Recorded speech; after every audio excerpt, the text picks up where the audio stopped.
আজকে সন্ধ্যা থেকে ওয়েদারটা বেশ সুন্দর থাকার জন্য ভাবলাম সন্ধ্যাবেলা একটা কিছু স্ন্যাক্স জাতীয় বানিয়ে নেওয়া যাক।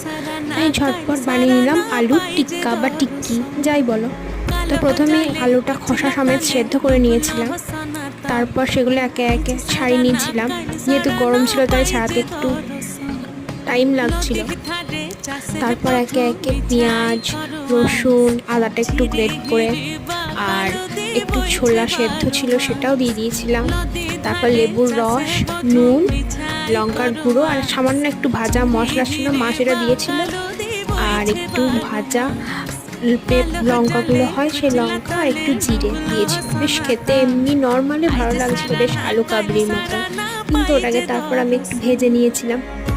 আর তোমরা যেন এতে কর্নফ্লাওয়ার দিতে একদম ভুলো না, আমি প্রথমবার ভুলে গিয়েছিলাম। তারপর অ্যাড করাটা ঠিকঠাকই হয়েছিল। তোমরা বানিয়ে দেখো আর কেমন লাগছে জানিও। টাটা, সাবস্ক্রাইব করতে ভুলো না যেন।